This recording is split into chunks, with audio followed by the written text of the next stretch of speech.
하늘의 문을 여소서. 이곳을 주목하소서. 주를 향한 노래가 꺼지지 않으니 하늘을 열고 보소서. 이곳에 임재하소서. 주님을 기다립니다. 기도의 향기가 하늘에 닿으니 주여 임재하여 주소서. 이곳에 오셔서 이곳에 앉으소서. 이곳에서 드리는 예배를 받으소서.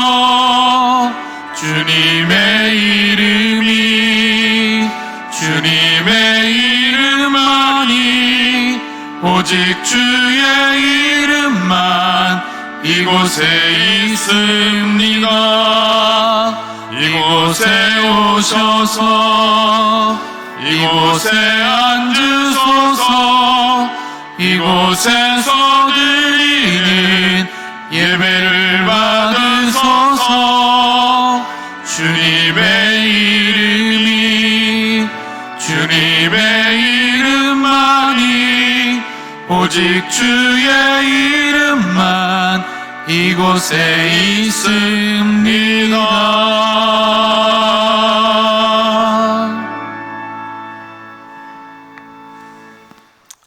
이 시간 지난 한 주간 동안의 삶 속에서 하나님과 나만이 아는 은밀한 줄을 생각하시며 조용히 참여의 기도를 드리시겠습니다.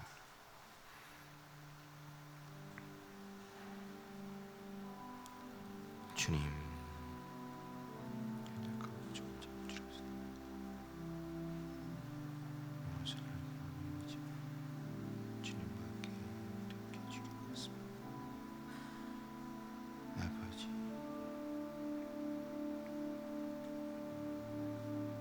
주님의 긍휼과 은혜로 인도하시고 주시옵소서.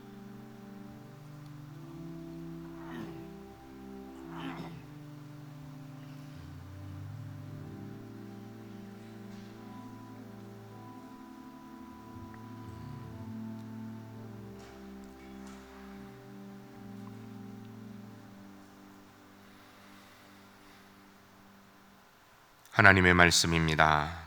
만일 우리가 우리 죄를 자백하면 저는 미쁘시고 의로우사 우리 죄를 사하시며 모든 불의에서 우리를 깨끗게 하실 것이라. 아멘. 나는 전능하신 아버지 하나님 천지의 창조주를 믿습니다. 나는 그의 유일하신 아들 우리 주 예수 그리스도를 믿습니다. 그는 성령으로 잉태되어 동정녀 마리아에게서 나시고 본디오 빌라도에게 고난을 받아 십자가에 못 박혀 죽으시고 장사된 지 사흘 만에 죽은 자 가운데서 다시 살아나셨으며 하늘에 오르시어 전능하신 아버지 하나님 우편에 앉아 계시다가 거기로부터 살아있는 자와 죽은 자를 심판하러 오십니다. 나는 성령을 믿으며 거룩한 공교회와 성도의 교제와 죄를 용서받는 것과 몸의 부활과 영생을 믿습니다. 아멘. 다 같이 자리에 앉으셔서 성시교독 99번 나라사랑 1번 성시를 교독하시겠습니다. 찬송가 뒤편에 성시교독 99번입니다.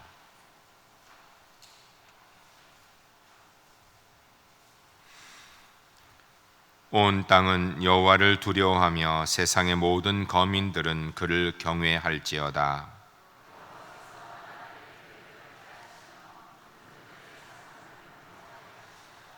여호와의 계획은 영원히 서고 그의 생각은 대대에 이르리로다.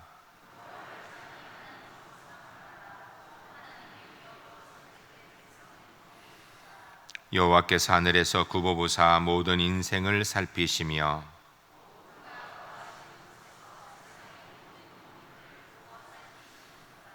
많은 군대로 구원을 얻은 왕이 없으며 여호와는 그를 경외하는 자 곧 그의 인자하심을 바라는 자를 살피사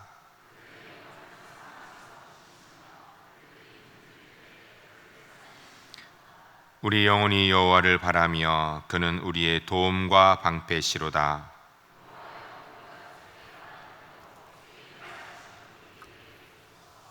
아멘.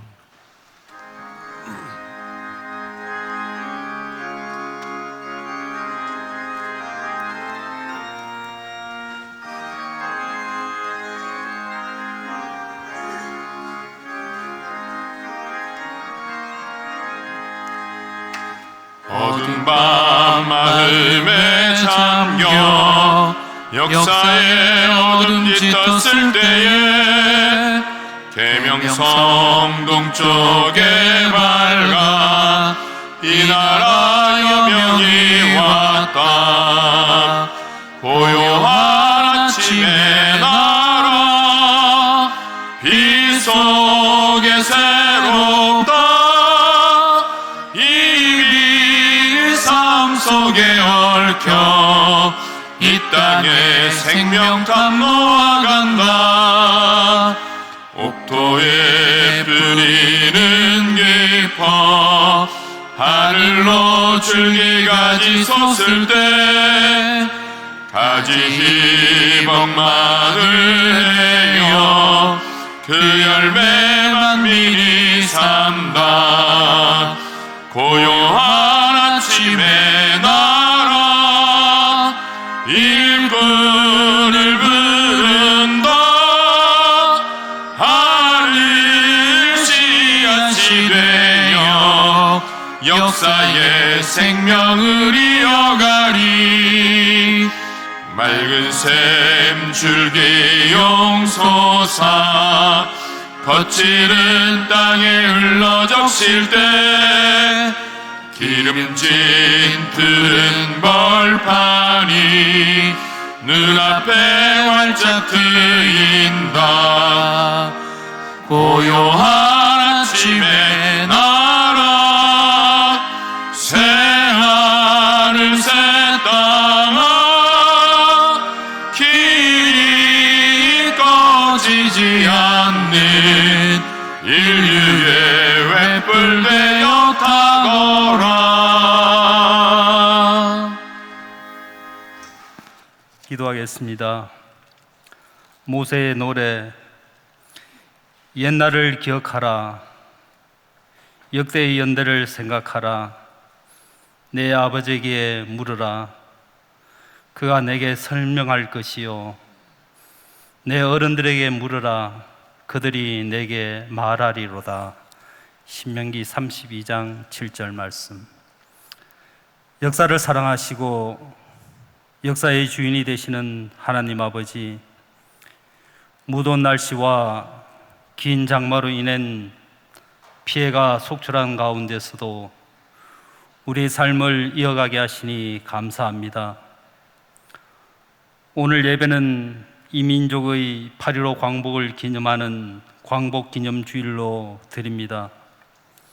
일본 제국주의의 침탈로 민족과 영토, 주권이 유린되고 문화가 말살되는 고난의 역사 속에서도 하나님의 은혜로 75년 전 광복의 기쁨을 찾게 하시니 감사합니다. 그럼에도 불구하고 가해국이 겪어야 할 고통을 아직도 겪고 있는 이 나라와 이 민족을 긍휼히 여겨 주시옵소서. 하루속히 평화적 통일 한국이 될 수 있도록 은혜를 베풀어 주옵기를 간구합니다. 긴 장마로 인한 수해 피해와 코로나 바이러스 사태로 무너진 삶이 복구되고 소중했던 일상이 다시 회복될 수 있기를 간절히 소원합니다. 무더위 속에서도 수해 복구가 멈춰지지 않고 있는 바이러스 확산에 씨름하고 있는 방역의 손길에 교회가 솔선수범하는 동참과 수고가 있게 하옵소서. 교회의 여름 행사가 진행 중에 있습니다.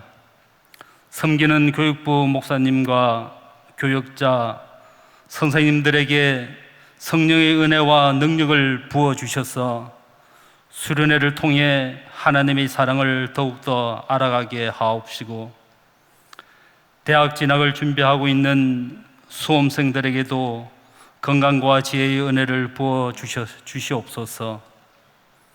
하나님, 이 나라의 입법부를 위하여 기도합니다. 표현의 자유와 종교의 자유를 억압하는 차별 금지 법안이 국회에 상정되어 하나님의 섭리를 부정하는 법을 시행하려는 과정에 있습니다. 병리적 성적 취향이 소속 인권 보호라는 취지로 포장되어 있는 실체를 국민과 국민의 대변인들이 바로 알아 법안이 부결될 수 있도록 역사하여 주옵소서.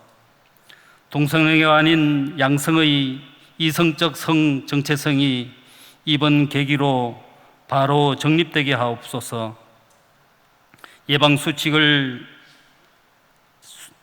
준수를 위한 사회적 거리두기와 마스크를 쓰고도 준비하여 올려드리지는 쉬운 찬양대의 찬양을 기쁘게 받아 주옵시고, 담임 목사님을 통해 선포되는 하나님의 말씀에 생명력을 더하시어 듣는 우리의 심령에 감동과 은혜가 넘치게 하옵소서.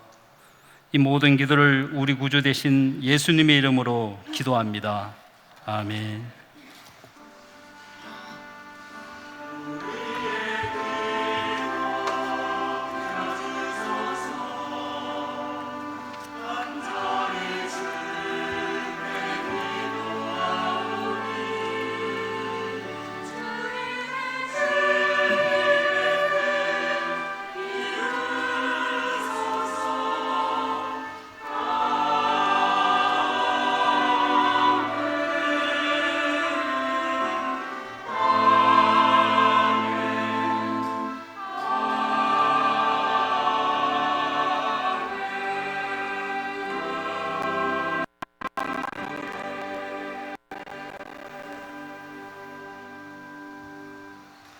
이 시간 우리에게 주시는 하나님 말씀, 신약의 말씀 고린도후서 3장 17절 말씀입니다. 신약 성경 289면에 기록되어 있습니다. 신약 성경 289면에 기록되어 있는 고린도후서 3장 17절 말씀, 주신 하나님 말씀을 봉독해 드리겠습니다. 봉독할 때에 주님의 음성 듣는 귀한 시간 되시기 바랍니다. 주는 영이시니 주의 영이 계신 곳에는 자유가 있느니라. 아멘. 진리와 생명 되신 주, 이 몸을 바치옵니다. 믿음과 소망 사랑에 한 마음 되게 하소서. 아멘.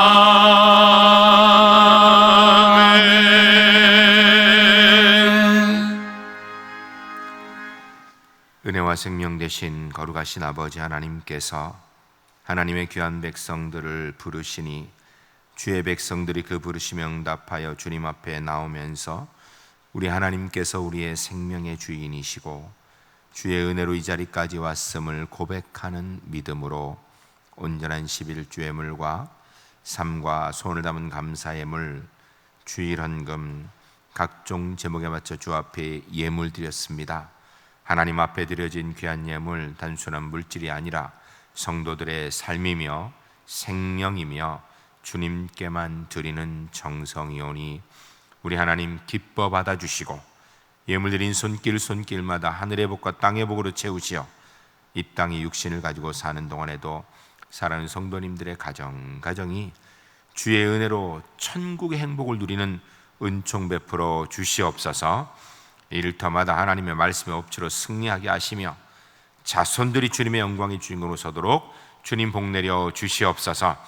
이 땅에 코로나19 바이러스가 속히 사멸되게 하시고 확진자들 치료되게 하시며 백신 치료제 빠른 시간 내에 개발되어져서 우리의 일상의 삶이 평화롭게 주께 영광 돌리도록 은혜 베풀어 주시옵소서. 하나님, 21대 국회에 상정되어 있는 포괄적 차별금지법, 차별을 주장하는 악법입니다. 저희들이 알고 논리적으로, 신앙적으로, 이성적으로 잘 반박하여 이런 악법이 이 땅을 다스리지 못하도록 우리 하나님 지키시고 인도하여 주시옵소서. 거룩하신 예수 그리스도의 이름으로 간절히 축복하며 기도하옵나이다. 아멘. 자리에 앉으시겠습니다. 교회 소식 말씀드리겠습니다. 오늘 예배에도 우리 하나님께서 예배의 주인이신 줄 믿습니다. 여러분 마음과 뜻과 정성을 하나님께 집중하시고 주님만 만나시는 시간 주 안에서 꼭 되시기 바랍니다. 오늘은 광복 75주년 되는 광복절 기념주일입니다. 하나님께서 75년 전에 우리 민족에 허락하셨던 이 구원의 자유의 은혜 다시 한번 새기는 시간 되시기 바랍니다. 예배 좌석 신청은 따로 받지 않습니다. 여러분 오실 때 마스크 꼭 착용하시고 발열 체크하시고 손 소독하신 다음에 QR코드 찍으시고 준비된 좌석에 어느 곳이든지 오시는 순서대로 앉으시면 되겠습니다. 교육부 여름행사 진행 중에 있습니다. 위에서 기도해 주시고요. 수험생들 위해서 기도해 주시기 바랍니다. 회계감사를 위해서 각 부서에서는 장부를 30일까지 사무실로 제출해 주시면 되겠습니다. 선교부에서 전도용품 지난주에 드렸는데 이번 주에 한 번 더 드린다고 합니다. 한 봉지 안에 3개가 들어있는데요. 나가실 때 필요한 분들 가져가셔서 전도하는 데 활용하시기 바랍니다. 그리고 이제 한 달 뒤에 또 나눠드린다고 하니까 그럼 필요한 분들 가져가셔서 전도하는 데 활용하시면 좋겠습니다. 우리 교회에 차량 이용하시고 또 기관별 모임 꼭 하실 때에는 마스크 쓰시고 방역지침 잘 지켜주셔서 코로나19 확산을 차단하는데 우리 성도님들이 꼭 도와주시길 부탁드리겠습니다. 포괄적 차별금지법 반대 서명 여기 지금 QR코드 하도록 되어 있는데 이거 어떻게 하는지 사실 제가 잘 몰라서 지난주에 우리 목사님도 물어보니까 참 쉽더라고요. 그거 영상으로 잠깐 보도록 하겠습니다. 영상 보시면 이거 보시면 내용 똑같습니다. 1번 스마트폰을 켜고 네이버에 접속합니다. 2번 아래쪽 동그란 초록색 메뉴를 눌러줍니다. 3번 왼쪽 렌즈 메뉴를 선택합니다. 4번 폰으로 QR코드를 찍어줍니다. 5번 휴대폰의 위쪽 동영상 주소를 클릭합니다. 네, 이렇게 하면 됩니다. 어렵지 않죠? 여기 나와 있는 대로 그렇게 하면 되고요. 또 한 가지 방법은 여러분 이제 갤럭시 같은 게 좋은 핸드폰 같은 경우는 카메라를 켜서 요 QR 코드를 카메라 이렇게 딱 렌즈 맞추면 거기 바로 또 이렇게 주소 들어가도록 선택이 되도록 되어 있습니다. 들어가셔서 여러분들도 꼭 서명해 주시고 그리고 주변에 있는 분들에도 많이 알려주시기 바랍니다. 그래서 이거 국민들이 원하지 않는 법이라는 것을 알아서 이런 법이 절대 통과되지 않도록 그렇게 협조해 주시길 부탁드리겠습니다. 금주 성경 완독하신 분 20분이시고요. 그래서 20개 열매가 또 달렸고요. 현재 507독 누적 횟수입니다. 우리 제1교회 성도님들 올해가 가기 전에 성경 1독 꼭 하도록 애써 주시고 그리고 특별히 우리 항존직 분자들은 2독 이상 하도록 힘써 주시길 부탁드리겠습니다. 이 시간 우리 시온 찬양대에서 우리 찬양으로 하나님께 영광 돌리시겠습니다.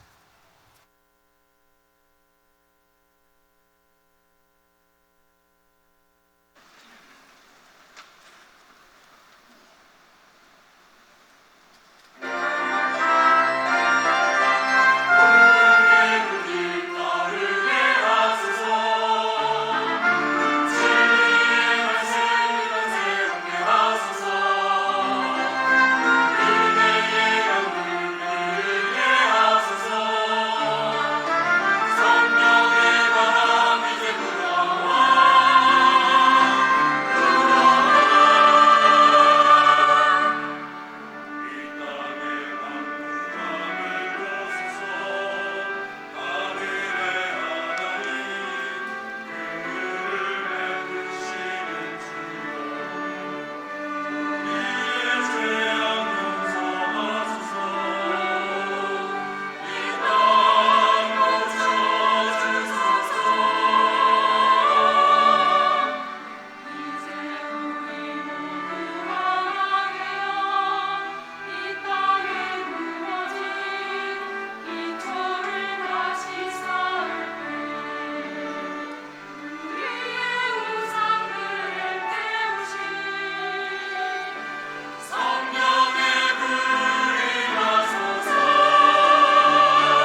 생활 주소서.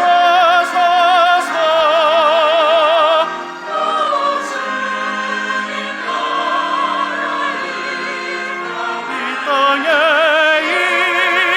임하소서.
아멘. 우리 시온 찬양대 귀한 찬양 우리 하나님 기뻐 받으신 줄로 믿습니다. 주 안에서 늘 도복되게 찬양하시는 우리 하나님의 사람들 주 안에 모두 될 수 있기를 주의 이름 간절히 축복합니다. 이 시간 하나님께서 주신 자유를 지켜야 합니다. 하나님께서 주신 자유를 지켜야 합니다 라는 제목으로 하나님 말씀 증거하겠습니다. 1945년 8월 15일 우리 민족은 일제에게 나라를 빼앗긴 지 36년 만에 다시 나라를 찾게 된 것이 벌써 75년이 지나서 오늘 광복 75주년 기념 예배 하나님 앞에 드립니다. 우리 민족의 자유를 회복한 날이죠. 일제가 36년간 우리나라를 빼앗고 있는 가운데 내선 일체라라는 명목 하에 우리나라 국민들 또 그리고 우리의 모든 자원들을 전쟁에 동원합니다. 그 속에서 또 우리의 역사, 풍속을 말살시켜서 우리 민족을 일본화하려고 애를 많이 썼고 그 속에 우리가 고통을 당하였습니다. 우리 민족의 애국 선열들께서 빼앗긴 조국을 되찾기 위하여서 독립운동을 펼치셨고 그 결과 일제에 체포되어지고 목베이고 고문당하는 그런 가운데 이 독립을 쟁취하게 되었습니다. 이런 우리 민족 선열들의 애씀과 노력이 없었다면 지금 대한민국이 있을 수 있었을까? 그런데 이 독립운동을 쭉 살펴보게 되면 누구든지 쉽게 알 수 있는 것은 교회가 이 독립운동의 주도자였으며 또 교회가 이 독립운동의 탄압을 받은 일제의 탄압의 가장 큰 피해자였다라는 것 누구든지 쉽게 알 수 있습니다. 그런데 지금 75년이 지난 지금 우리 대한민국은 세계에서 경제로 어떤 분들은 요사이 10이라고 얘기하는데 10, 11, 12 하여튼 그 정도에 있어요. 군사력으로 어떤 분은 5위라 그랬는데 5, 6위, 7위 이 정도에 우리나라가 있습니다. 이제는 세계 어디에 내놔도 당당하게 말할 수 있는 강국이고 선진국이 되었습니다.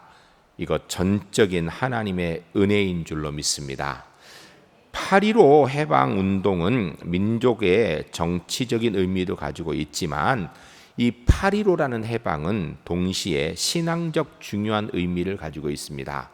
우리가 성경을 통하여 대입해 보면 이스라엘의 출애굽에 해당하는 역사가 바로 우리 민족의 8.15라고 이야기해도 틀리지 않을 것입니다. 출애굽 사건은 이스라엘 민족을 해방하기 위한 여호와 하나님의 역사 개입 사건이죠. 여러분 광복절은 바로 우리 민족의 해방을 위한 하나님의 역사 개입 사건입니다. 그러므로 광복절은 단순하게 우리 민족의 역사뿐만 아니라 그 내용이 기독교 역사이며 하나님의 역사라는 것을 우리가 잊어서는 아니 될 것입니다. 오늘 본문 말씀 17절을 보면 이렇게 되어 있죠. 주는 영이시니 주의 영이 계신 곳에는 자유가 있느니라 라고 말씀하고 있습니다. 하나님은 자유의 주인이시라는 겁니다. 이 하나님께서 우리에게 자유를 주셨다라는 것입니다. 미국의 교육학자이고 저술가인 토마스 H. 구름 교수님께서 쓴 책 가운데 Christian Religious Education이라는 책이 있습니다. 한국말로 번역하면 기독교 종교의 교육이라는 그런 내용입니다. 여기에 보면 세 가지 자유를 이야기하는데 첫 번째는 합리적 사유의 자유입니다. 생각하는 자유라는 것이죠. 자유는 단순하게 물질이나 정치적인 것보다 더 중요한 것이 생각을 자유롭게 할 수 있는 자유가 중요하다는 것입니다. 둘째는 선택의 자유입니다. 의지의 자유, 자유의지로 선택하는 것입니다. 깨끗한 양심의 신앙을 따라서 하나님 앞에서 하나님의 뜻에 따라 선택할 수 있는 자유, 이거 중요한 것입니다. 세 번째 자유는 행동의지의 자유입니다. 자기 행동을 자기가 결정하여서 그 행동대로 할 수 있는 자기의 행동의 자유를 이야기하는 것입니다. 75년 전에 우리 민족은 이런 모든 것들을 빼앗겼죠. 자유롭게 생각할 수 있는 자유도 없었고 선택할 수 있는 자유도 없었고 우리가 행동을 우리의 뜻에 따라 선택하여 할 수 있는 자유도 없었습니다. 하나님께서 그런데 우리에게 8.15 광복을 통하여서 자유롭게 생각하고 선택할 수 있고 우리의 의지에 따라 행동할 수 있는 자유를 허락받게 된 것입니다. 그런데 75년이 지난 지금 21대 국회에 포괄적 차별금지법이 상정되어 있습니다. 여러분, 이것은 그냥 포괄적 차별금지법 하니까 차별을 막는 법인 것 같아서 더 좋은 것 같은데 사실은 이 법이 제정되게 되면 우리가 생각할 수 있는 자유, 선택할 수 있는 자유, 우리가 우리의 의지에 따라 행동할 수 있는 자유를 빼앗겨 버리는 그런 법인 것입니다. 이 법의 제정을 막기 위해서 각계에서 많은 노력을 하고 있습니다. 그런데 여러분, 이 법의 제정을 막으려면 우리가 폭력적으로 아니면 과격하게 그렇게 해서 될 문제가 아니에요. 왜냐하면 여러분, 우리가 과격하게 큰 소리 친다고 이 법을 제정하는 국회의원들이 그리고 이 법을 집행할 정부가 두려워 떨겠습니까? 그렇게 되는 문제가 아니라는 것입니다. 이 법에 앞장서 싸운 울산대 법대 이정훈 교수님의 영상을 볼 건데요. 이정훈 교수님은 어떤 분이냐면 지금은 신실한 그리스도인 집사님입니다. 그런데 이분이 군대에 있을 때에는 군승이었습니다. 군목이 아니고 군승이었어요. 이분이 군승으로 있으시면서 그리고 군대에 갔다 난 다음에 그 다음에 예수 믿게 되었는데 그 전까지 이분이 대학에서 뭘 했는가? 종교자유연구회라는 이런 단체를 만들어서 움직이는, 이게 뭐 하는 건가? 교회를 어떻게 하면 무너뜨릴 수 있을까를 연구하는 거예요. 그래서 실제로 이분이 이것을 통하여서 뭘 했는가? 여러분 잘 아실 거예요. 우리 기독교 학교인 대광학교에 그 학생 회장 하나가 왜 우리한테 기독교 교육을 시키냐? 왜 대광학교는 체포를 하냐? 이래서 데모를 한 적이 있어요. 여러분, 그것을 실제 뒤에서 조종하게 만든 사람이 이정훈 교수예요. 지금 울산대 법대 교수인데요. 그때는 예수 믿지 않고 어떻게 하면 교회를 무너뜨릴까 했던 분입니다. 그런데 이분이 예수를 믿고 나서 이제는 이 일을 반대를 하고 있는데, 최근에 제가 강의를 가서 한번 들으면서 그분 이야기 뭐라 하냐면 자기가 종자연에서 교회를 어떻게 하면 무너뜨릴까 생각할 때 교회가 아주 철옹성같이 느껴졌다는 거, 어떻게 하면 무너뜨릴까 방법이 별로 없어가지고 고민하면서 방법을 찾았는데, 예수 믿고 나서 이쪽에 교회 신앙을 딱 담고 있어 보니까 교회가 철옹성은 그냥 문제가 있을 때 어떻게 대처할 줄도 잘 모르더라는 거예요. 그런데 어떻게 이렇게 교회가 지켜졌는가? 이건 인간의 노력이 아니라 절대적인 하나님의 은혜였다라고 이렇게 고백하더라고요. 여러분, 이정훈 교수님 차별금지법 우리가 어떻게 대처해야 되는지에 대해서 전문가적 입장에서 이야기를 하는데 우리 영상을 잠깐 보도록 하겠습니다. 적과 전쟁을 할 때 가장 중요한 거는 정보입니다. 적에 대한 정보, 그리고 적이 사용 전술, 그걸 이해해야 돼요. 정의당하고 싸우는데 정의당이 무슨 얘기 하는지를 몰라. 정의당 법안에 뭐가 있는지 모르는 상태에서 반대해. 우리 쪽 단체에서 나오는 얘기만 듣는다. 그래서 박살이 나는 거예요. 프레임 전쟁이 얼마나 중요한지를 제가 아주 강조를 했는데 이미 프레임이 어느 정도 만들어지고 있어요. 저쪽은 선수들입니다. 처벌된다라는 말이 함정이다. 저는 이 함정을 알았기 때문에 처벌, 감옥 이런 말 쓰면 안 된다 이렇게 얘기합니다. 얘네들이 어디다 함정을 파놨냐면 우리가 이 법안 나오기 전까지 했던 얘기들을 얘들은 종합 분석을 합니다. 그러니까 우리 쪽 주요 스피커들이 하는 얘기를 다 들어봤단 말이에요. 다 점검한 다음에 그래서 어떻게 한정을 파면 다 전멸시키겠다. 이걸 알고 시작하는 거예요. 핵심이 뭐냐면 우리가 설교를 처벌할 수 있다. 설교나 전도를 법으로 규제할 수 있다. 여기에 꽂혀 있단 말이에요. 우리가 가장 큰 실수는 법안이 나오면 일단 하던 거 스탑. 법안 분석하고 들어가야 돼요. 법안 분석 없이 하던 걸 그대로 했다.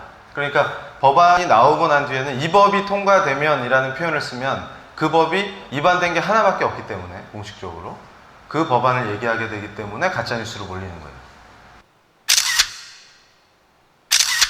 미래통합당 의원들이 포괄적 차별금지법 제정에 반대 입장을 밝혔습니다. 이 법안이 동성애에 반대하는 사람을 처벌하는 법안이라고 주장했는데요. 하지만 실제 법안에는 동성애를 반대하는 사람이나 관련 발언을 한 사람을 벌하는 조항 자체가 없어 내용도 잘 모른 채 무작정 반대에 나선 것 아니냐는 비판이 나오고 있습니다. 개신교 신자들인 통합당 기독인회 국회의원들은 포괄적 차별금지 법안을 동성애 반대를 처벌하는 법으로 규정하고 통과를 저지하겠다고 밝혔습니다. 동성애 반대 설교는 법 적용 대상이 아닙니다. 성소수자 성을 죄악이나 질병이라고 주장해온 일부 기독교에선 동성애 반대하는 사람은 처벌받는다 같은 주장이 끊임없이 나옵니다. 바로 팩트체크하겠습니다. 온라인은 물론이고요. 최근에는 일부 지역에서 이런 광고지가 배포가 됐습니다. 뭐라고 되어 있냐? 차별금지법은 동성애에 대한 부정적인 표현을 하면 처벌을 해서 네. 표현의 자유를 억압한다 이렇게 적혀 있습니다. 네, 그러니까 어제 발의된 법안 내용을 확인해보면 바로 알 수 있는 거 아니겠어요? 그렇습니다. 어떤가요? 동성애에 반대한 사람을 처벌하는 법이다. 이건 사실이 아닙니다. 우선 어제 발의된 법안에서 뭘 금지하고 있는지를 함께 보시죠. 성적 지향, 성별 정체성 등을 이유로 차별하는 것은 금지합니다. 그럼 만약에 차별금지법이 제정이 되면 동성애 반대한다. 이걸 아예 말조차 못 꺼내느냐? 실제 법안에는 금지되는 영역이 명확히 정해져 있습니다.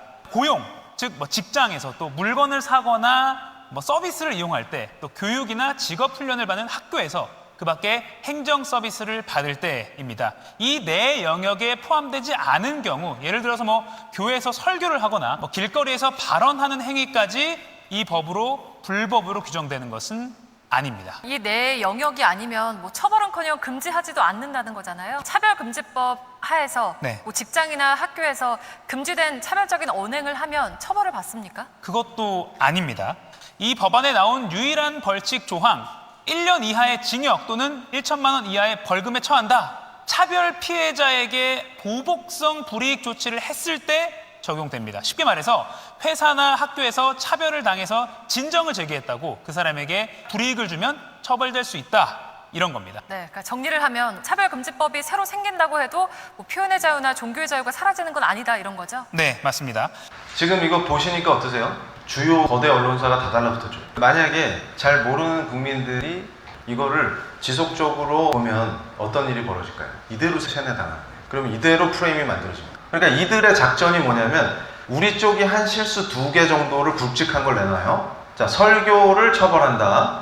그 다음에 동성애 비판하면 처벌한다. 요 2개를 가짜뉴스인 것처럼 딱 세팅한 다음에 마지막에 뭐라 그래요? 표현의 자유를 억압하지 않습니다 이러죠. 근데 그게 진짜 가짜뉴스예요. 그러니까 이 친구들이 어떤 식의 수법을 쓰냐면 2개의 팩트에 어긋나는 우리가 실수한 걸 딱 넣고 마지막에 진짜 가짜뉴스를 제공하는 거예요. 이게 얘네들 방식이에요. 순진한 국민들이 볼 때는 앞에 2개가 맞을 거 아닙니까? 이 사람들 말이 맞죠? 그러면 표현의 자유 억압하는 게 아니래. 이렇게 딱 돼버리는 거예요. 근데 실제로 기독교인뿐만 아니라 모든 국민의 자유를 억압하는 악법이거든요. 표현의 자유를 위축시키고. 그러니까 SNS 상에서 입도 뻥끗하지 마요. 그래 놓고는 마치 표현의 자유를 억압하는 게 아닌 것처럼 설명하죠. 이 법안이 간악한 것이 뭐냐면 목사님들이 설교를 하신단 말이에요. 그거를 현장 설교를 직접 제재할 방법은 없지만 이것이 유튜브나 방송을 통해서 나갈 때 다 제재할 수가 있어요. 그럼 하지 말라는 얘기잖아요. 결과적으로 우리 교회 내에서의 목사님들 설교를 광범위하게 제재할 수가 있는 거예요. 근데 그게 알려지지가 않고 거꾸로 우리가 한 실수를 딱 내놓고 봐라, 얘네 가짜뉴스 퍼뜨린 거 맞지? 그러니까 이거는 표현의 자유를 억압하는 게 아니야, 이렇게 결론을 내면 어떻게 돼요? 사람들이 속는 거죠. 거기다가 우리 쪽에 가장 큰 패착이 뭐냐면 변호사 타이틀을 달고 그런 얘기를 해버리니까 목사님들이 믿을 수밖에 없죠. 그렇게 해서 그걸 듣고 말했단 말이에요. 목사님이 동성애 반대 설교하면 감옥 갑니다 이런 얘기 하거나, 줄에 게이 커플이 와서 부탁했는데 거절하면 내가 감옥 가요 이런 말씀을 설교 중에 하게 만들면 목사님을 늪에 빠뜨리는 거예요. 정확한 정보를 안 드리면 목사님들이 법률가입니까? 저 같은 전문가가 아니잖아요. 그러면 받은 정보 가지고 그대로 발언한단 말이에요. 그러면 저런 식으로 역풍이 부는 거예요. 이러면 어떻게 되겠어요? 우리가 열심히 할수록 망하는 거예요, 빨리. 그럼 누가 싸웁니까 이제? 제가 제일 걱정하는 프레임이 뭐냐면 기독교 이퀄 혐오 세력 이퀄 가짜뉴스 생산자, 이겁니다. 이게 완성되는 순간 우리가 어떤 합리적인 근거를 제시해도 아무도 들어주지 않는 상태가 되겠죠. 전술이 뭐냐면 광화문에 우리가 다 모이잖아요. 그럼 우리는 모이는 거에 치중한단 말이에요. 몇 명이 모였냐. 그런데 제가 만약에 저쪽에 있다 그러면 그걸 기뻐합니다. 두려워하는 게 아니라 최대한 많이 모여라. 다 모이잖아요. 모인 다음에 그걸 딱 포위해서 국민과 딱 분리시키는 작업을 해요. 그럼 혐오 세력으로 딱 몰면 어떻게 돼요? 국민하고 딱 분리되니까 많이 모일수록 한 번에 잡기가 좋은 거예요. 제가 이걸 어디에 표현했냐면 삼국지 볼 때 적벽대전 아시죠? 제갈공명은 뭘 기다려요? 배를 다 묶기를 기다려요. 그래서 많은 배를 최대한 하나로 묶을수록 제갈공명한테 좋죠. 그리고 동남풍이 불어줘야 됩니다. 이게 동남풍이 상징하는 게 여론이에요. 이때 불화살 한 방이면 다 잡을 수 있습니다. 동남풍을 불게 하는 거는 저들한테는 익숙한 일입니다. 우리는 동남풍을 불게 할 힘이 없죠. 왜냐하면 언론을 저들이 가지고 있으니까. 그래서 점조직으로 뛰어나게 싸우는 게 중요한 거예요. 근데 우리는 뭘 하냐면 열심히 배를 묶어요. 땀과 피를 쏟으면서. 그래가지고 한 방에 다 주는 거예요. 그러니까 광화문에 최대 인원이 모일수록 국민과 분리시키면 한 방에 교회를 보내버릴 수가 있죠. 그러면 많은 교단이 참여할수록 좋습니다. 많은 유명한 목사님이 들어올수록 더 좋아요. 왜냐하면 교회를 혐오 세력으로 프레임하는 것만 성공하면 전체 교회를 완전히 보내버릴 수가 있죠. 그 판이 나오면 끝납니다. 그러면 국민들의 전폭적인 지지 속에서 통과시켜도 됩니다. 그리고 오히려 교회를 핍박하면 권력이 인기를 얻겠죠. 국민들한테. 이 구조가 만들어져요. 제가 이걸 가장 두려워합니다. 그래서 제가 초반에 자제해야 된다. 열심히 한다고 되는 게 아니라 지혜롭게 하지 않으면 오히려 그것이 부메랑이 돼서 우리 교회를 역습한다.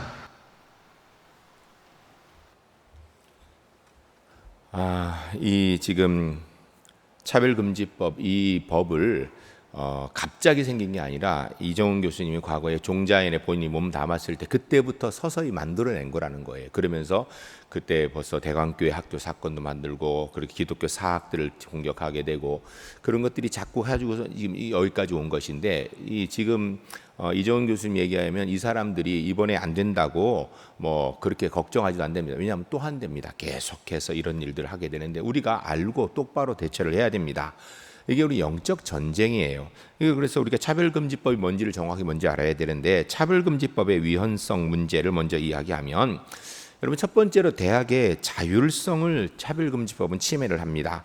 우리 지금 현재 헌법 31조 제4항에 대학의 자유를 보장하고 있습니다. 대학이 외부 간섭 없이 자율적으로 운영될 수 있어야 된다라고 보장하고 있는데, 정의당에서 발의한 이 장혜영 의원의 대표 발의로 차별금지 법안이 발의되어 있고, 또 우리 국가인권위원회에서 평등 및 차별금지법에 관한 법률 시안이 나와 있는데, 이것이 만일 통과하게 된다면 교원의 초빙, 학교에서 선생님들 아니면 직원들 뽑는 것, 그 다음에 신입생 선발, 그 다음에 학생들을 징계하고 지도하는 것, 대학의 운영 전반에 있어서 아주 심각한 침해를 받게 됩니다. 다른 거는 괜찮아요. 그런데 LGBTQ가 관계되면 이렇게 되는 거예요. LGBTQ가 뭐냐면 L은 레즈비언입니다. 여성 동성애인. 그 다음에 G는 게이입니다. 이건 남성 동성애인들. 그리고 B는 바이섹슈얼입니다. 그러니까 양성애자, 남자하고도 자고 여자하고도 자고 이런 사람들이에요. 그 다음에 T는 트랜스젠더에서 성전환자들, 남자가 여자로 전환, 여자가 남자로 전환하는 이런 것입니다.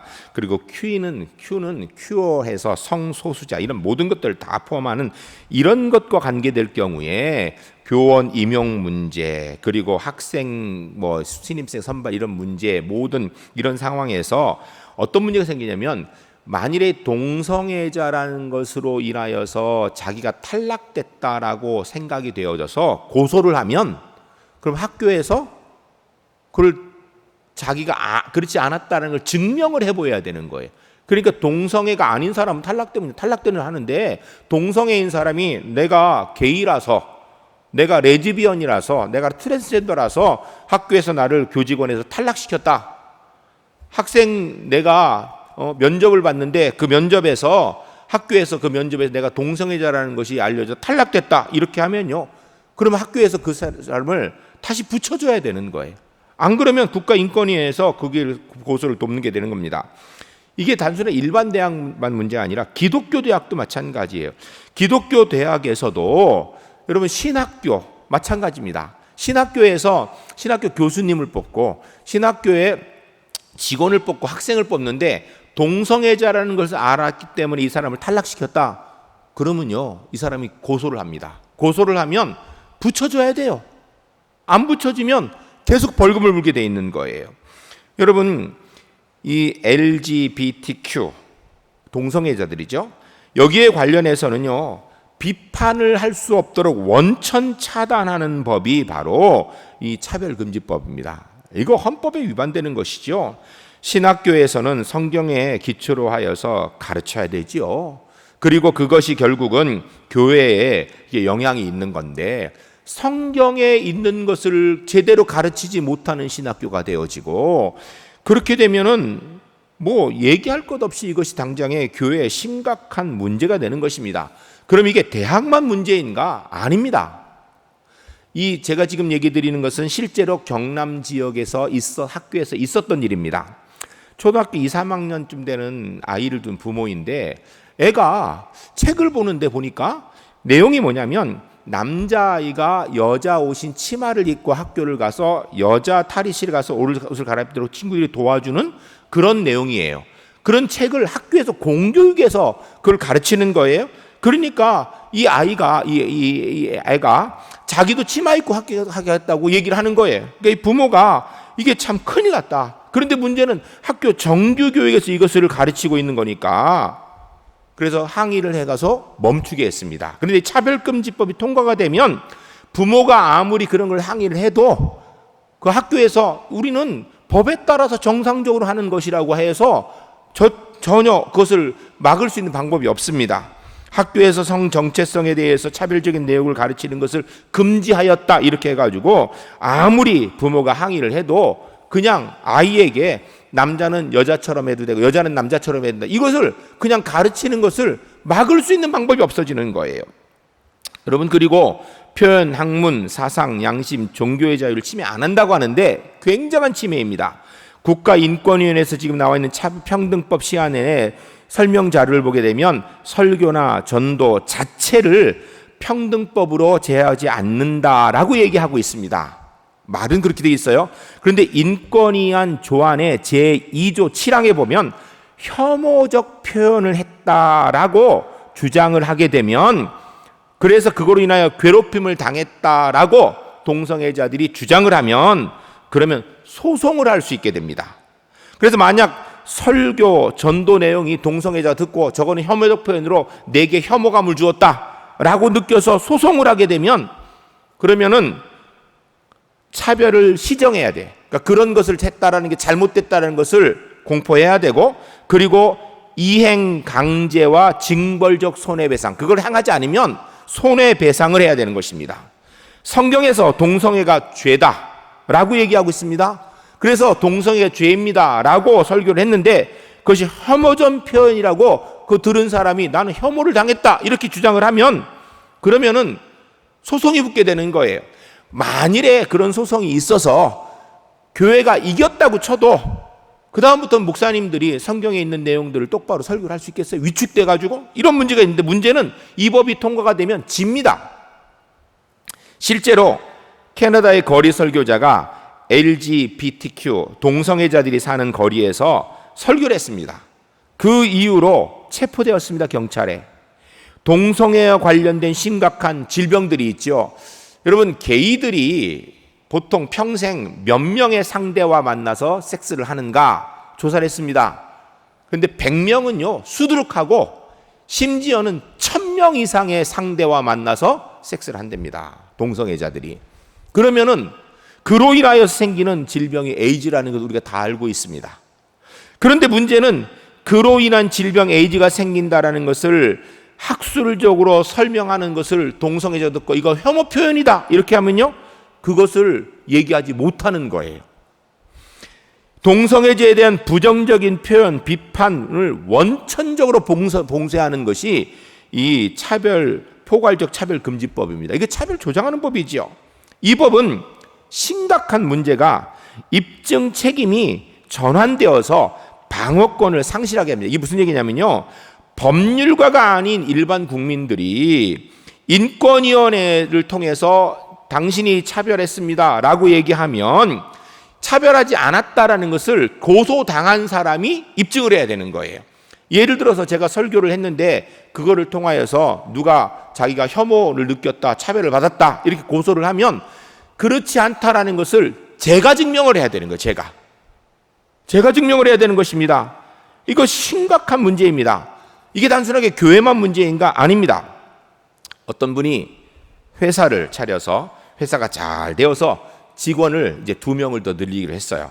그래서 서류를 쭉 받았는데 서류 중에서 둘이 마음이 들어가지고 2가지 서류를 가지고 마지막 이제 면접을 하게 됐는데 A라는 사람과 B라는 사람 이 면접을 했습니다. 근데 보니까 면접한 결과 서류도 내용은 다 좋고 사람도 다 좋은데 이 사장님이 생각할 때, 이 인사위원회 생각할 때 A라는 사람이 우리 회사에 더 합당하겠다 해서 A를 선택했습니다.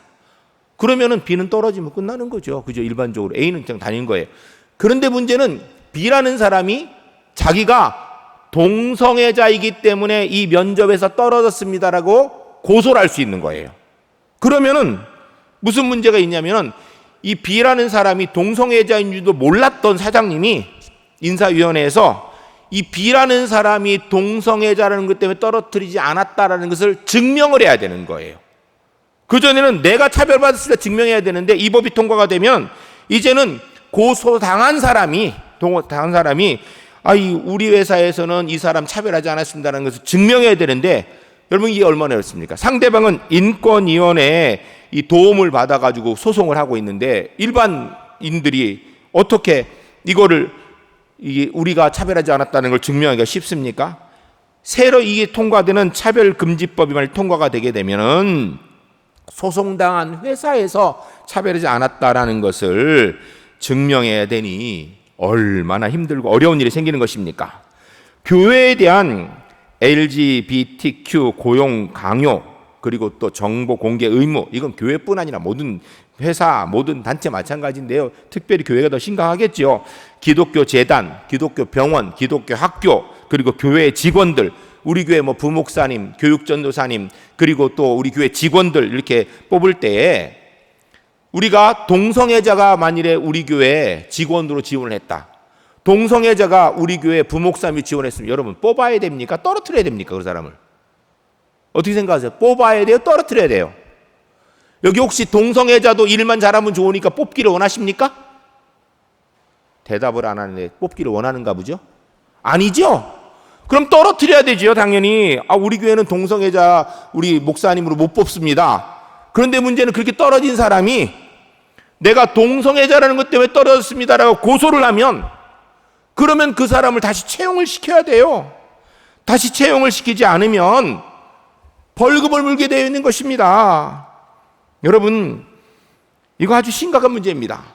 그리고 이 동성애자 지원자가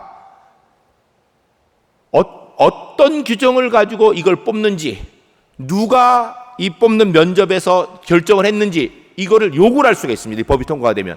그러면은 그것을 만일에 문서로 정한 기간에 내주지 않으면 그것도 차별로 규정되어 가지고 처벌을 받습니다.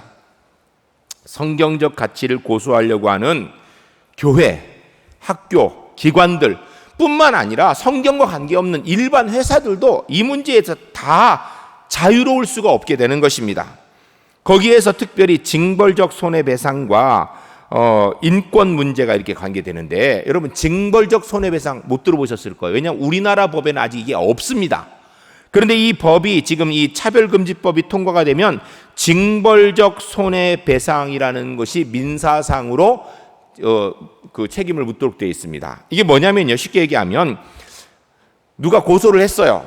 경찰에서 무혐의를 받았든지 아니면 이렇게 뭐 법원에서 무혐의를 받았어요. 그러면 그걸로 끝나는 게 아니라 또 다시 내가 차별을 받았다라고, 그 문제는 괜찮지만 나는 어쨌든 동성애자로서 차별을 받았다라고 다시 고소를 할 수 있는 거예요. 다시 고소를 하게 되면 문제는 이게 본인이 이길 때까지 계속 고소를 할 수 있는, 이게 어디 이런 법이 어디 있습니까? 이건 말도 안 되는 것이죠. 이게 구체적으로 어떤 내용이 되는가? 어떤 미용실에 미용사를 고용했습니다. 왜냐하면 이제 좀 더 잘 되는 것 같아서.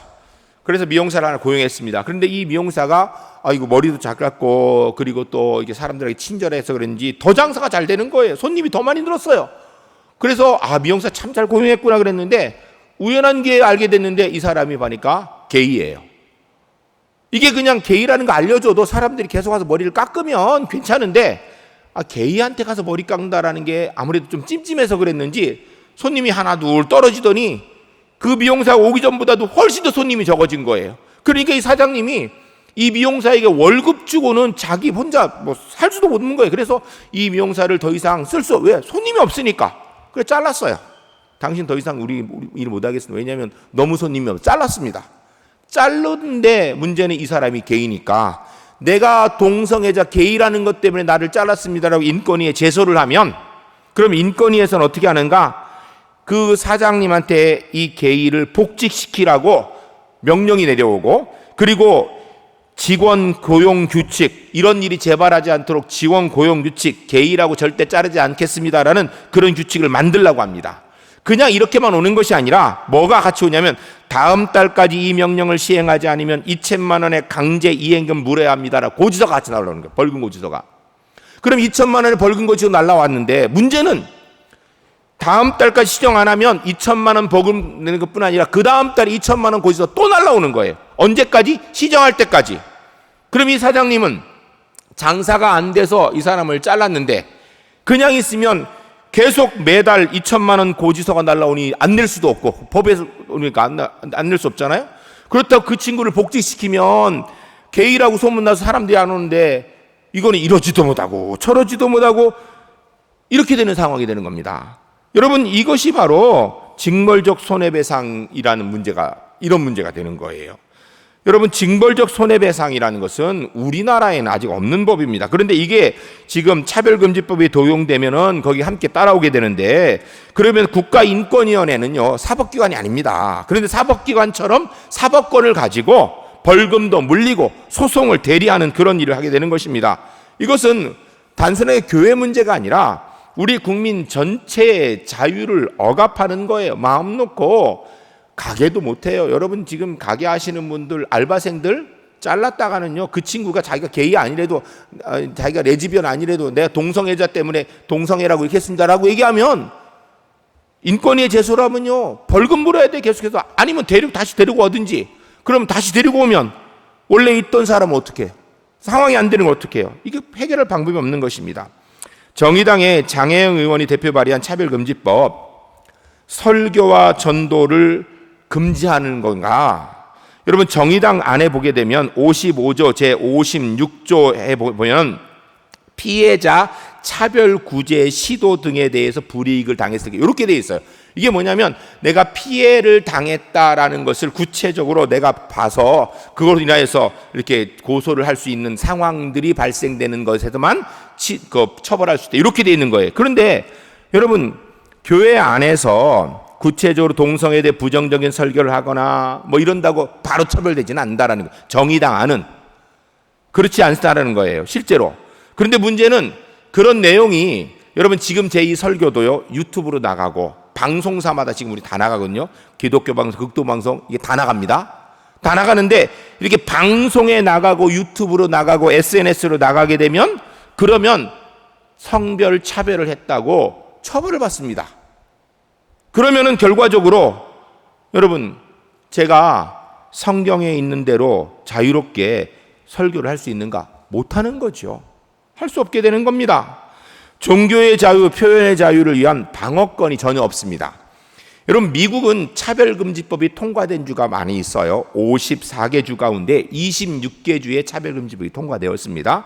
그런데 26개 통과된 것 가운데도 21개 주에서는 종교 면제 조항이라는 규정이 있습니다. 종교적인 신념에 반하는 주법을 시민이 거부할 수 있도록 만들어준 법이에요.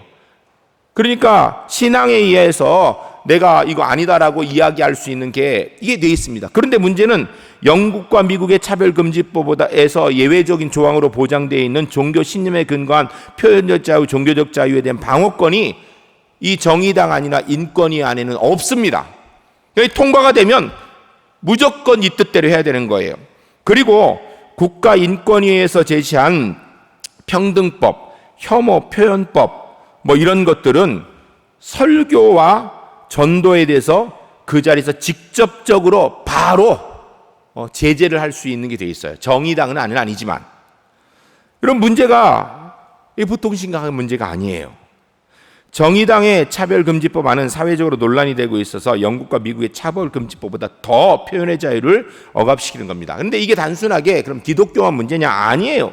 불교도 마찬가지고 몰라서 지금 그러고 있는데요. 여러분 개인적으로 사업하시는 분들 이게 다 관계되어 있고요. 당장에 우리 교회에서 동성애자를 지원을 하면 무조건 뽑아야 돼요. 안 뽑으면 여러분 지원하면 떨어질 수 있는 거 아니에요. 그런데 안 뽑으면 내가 동성애자라 차별받았다라고 고소를 하면 우리 교회에서 그 사람이 동성애자이기 때문에 우리가 차별을 안 했다라는 걸 증명을 해야 되고, 그리고 인권위에서는 바로 시정명령과 함께 벌금이 나와요. 언제까지? 그게 시정될 때까지. 여러분 보통 심각한 상황이 아닙니다.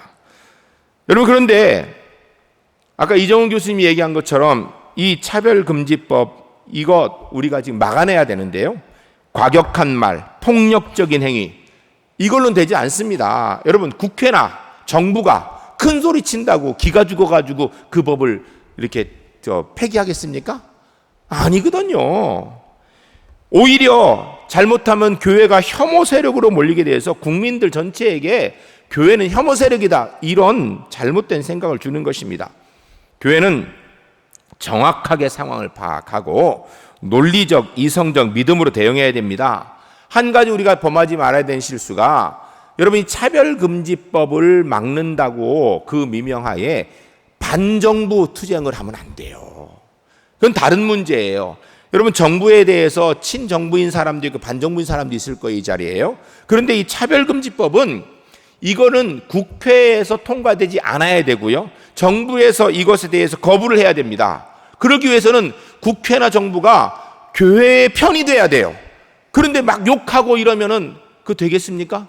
실제로 지금 민주당 가운데 여당인 민주당 안에서 이 차별금지법은 심각한 문제가 있다고 아는 의원들도 많아요. 그래서 반대를 할 판인데 지금 오히려 이 차별금지법을 가지고 데모하는 사람들이 뭐라고 얘기하냐면 뭐 지금 대정부 투쟁을 하고 있어요. 뭐 심각하게는 막 문재인 불살라라 이러는데 여러분 그렇게 얘기를 하면은 그런 말들이 막 방송에 계속 나가고 하면 그 국회의원이 지금 자기가 속한 여당을 자체를 그렇게 막 핍박을 하는데 아이고 저 교회에서 얘기하는 거 들어줘야겠다 이렇게 얘기하겠냐고요. 오히려 들어주지 않습니다. 오히려 더 심각하게 문제가 되지요. 여러분 이 차별금지법을 막는 것은요 정부가 우리의 적이 아니에요. 이것을 발의한 그 세력이 문제이지 그 발의한 세력들과 정부가 한편이 되도록 두면 안 되죠. 국회가 한편이 되게 하면 안 되죠. 오히려 교회와 한편이 되어져서 그 사람들이 이걸 하지 않도록 법으로 통과되지 않도록 우리가 그들을 우리 편으로 함께 손을 잡아야 되는 거예요. 그런데 자꾸 대정부 투쟁을 하면 이 법이 그냥 통과될 확률이 더 높아지는 거예요. 오히려 정부를 논리적으로 설득하고 교회가 단합된 힘을 보이면서 폭력적이 아니라 논리적으로, 이성적으로, 신앙적으로 반대하는 것을 해야 됩니다. 여러분 아까 영상에서 보셨듯이 이미 지금 현재 언론이 그렇게 친교회적이지 않습니다. 이 차별금지법에 대해서도요 이 법을 통과시키는 쪽으로 오히려 더 많이 나오고 있어요. 이유가 뭐냐면 무턱대고 막 반대를 했기 때문에 그래요. 정확하게 무엇이 문제인지를 우리가 알고 그리고 오히려 교회가 비난받는 위치에 서는 것이 아니라 교회가 옳은 일을 하는구나 이걸 알려야 되는 거예요. 그러기 위해서는 우리가 알고 우리 옆 사람들에게 이웃들에게 예수 믿든 안 믿든 모든 사람들에게 이 법이 어떤 문제가 있다는 것을 알려줘야 됩니다. 왜? 모르니까. 이 법이 통과되고 나면요 일반 국민들도 굉장히 어려움을 당합니다. 예수 믿는 사람만 어려움 당하는 게 아니에요. 그렇기 때문에 여러분, 한국교회가 다음 세대를 위해서 차별금지법 반드시 막아야 됩니다. 하나님이 주신 이 나라의 진정한 자유를 지켜야 됩니다. 그러기 위해서 첫 번째, 여러분 꼭 위해서 기도해 주시기 바랍니다. 두 번째, 알고 반대해야 됩니다. 근데 반대를 목소리만 높이는 것이 아니라 논리적으로 반대 운동을 전개해야 됩니다. 그래서 우리가 뭐 하는가? 지금 서명하자는 거예요. 서명해야 됩니다.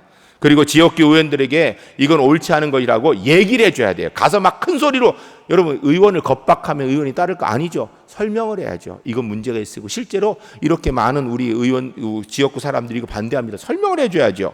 그리고 방송사에 이거는 잘못된 보도라고 정정보도 신청해야 되는 거예요. 실제로 지금 이걸 반대하는 측에서 지금 우리 국회의원 전체에게 차별금지법은 문제가 있는 것 아니냐, 당신 의견이 어떠냐고 질문서를 보내요. 이런 운동을 해야 되는 거예요. 모여가지고 막 정부 욕하고 막 데모하고, 이게 해결할 수 있는 길이 아니고요.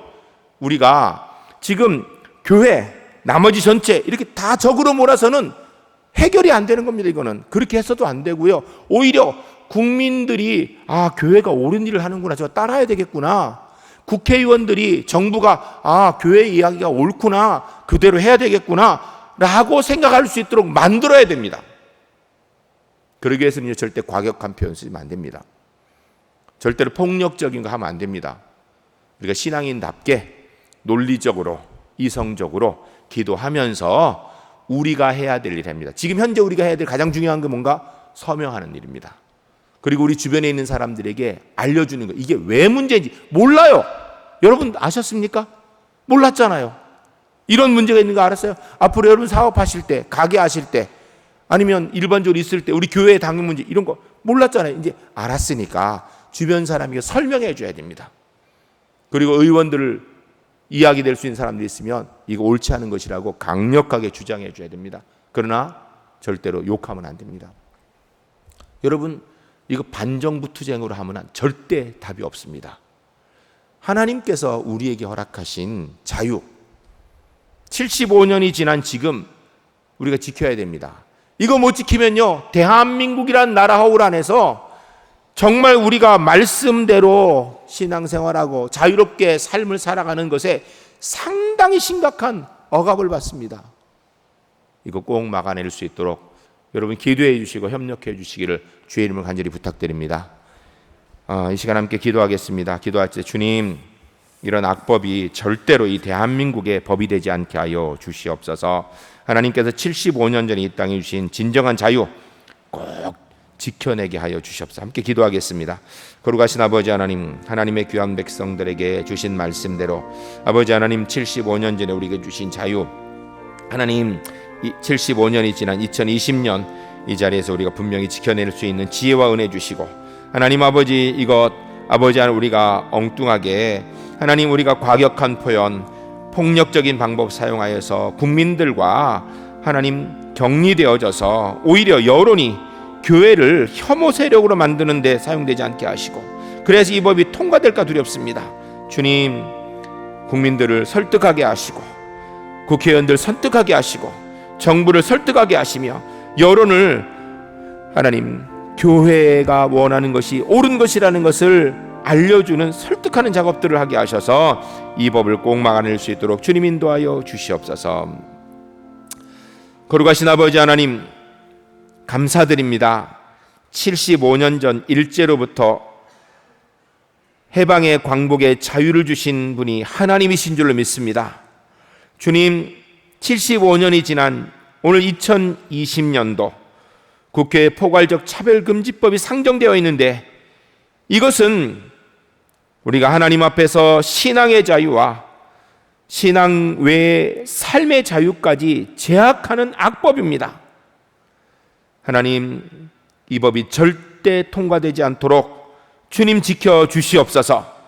우리가 알고 우리 주변 사람들에게 논리적으로 이성을 가지고 설명하게 하시고, 절대 과격한 표현, 폭력 쓰지 않게 하시고, 우리가 싸워야 되는 것은 이 법을 발의한 사람들이지 정부가 아니라는 것을 알고, 정부를 우리의 적으로 돌리고 국회의원들을 우리의 적으로 돌리고 모든 매스미디어를 우리의 적으로 돌리는 어리석은 범치 않게 하시고, 오히려 그들과 손잡고 악법을 막아내어서 이 대한민국 하나님의 나라로 지켜낼 수 있도록 인도하여 주시옵소서. 오늘도 주님 앞에 인생의 무거운 짐을 지고 나온 분들 주 앞에 나와 싸우니 다 내려놓게 하시고 주님의 은혜의 손 붙들고 믿음의 승리를 이룬 하나님의 사람 되도록 인도하여 주시옵소서. 하나님, 오늘도 주님 앞에 나올 때 영과 육의 연약함을 지고 나온 분들 이 시간 한초 손은 꼭 기도하오니 성령 하나님 예수 그리스도의 보혈의 권능의 어르신을 그 위에 얹어주셔서 깨끗이 치료하여 주시옵소서. 예수 그리스도의 명하노니 모든 영과 육의 연약함들은 깨끗이 떠나갈지어다. 온전히 회복되어질지어다. 코로나19 바이러스는 깨끗이 사멸되어질지어다. 주님이 주신 영육간에 강건하게 가지고 하나님 사랑하며 가족 사랑하며 성도 사랑하며 이웃 사랑하는 하나님의 사람으로 살아가도록 인도하여 주시옵소서. 지금은 우리 주 예수 그리스도의 은혜와 하나님 아버지의 크신 사랑과 성령님의 교통하시고 함께 하신 은혜가 75년 전에 우리에게 허락하신 자유를 2020년도에 지금도 지켜내어서 이 땅에서 평화롭게 말씀에 따라 하나님을 섬기며 우리의 일상의 삶을 누려가는 은혜를 이룰 주의 거룩한 백성들 모든 삶 위에 이제로부터 영원까지 함께 하시기를 간절히 축원하옵나이다. 아멘.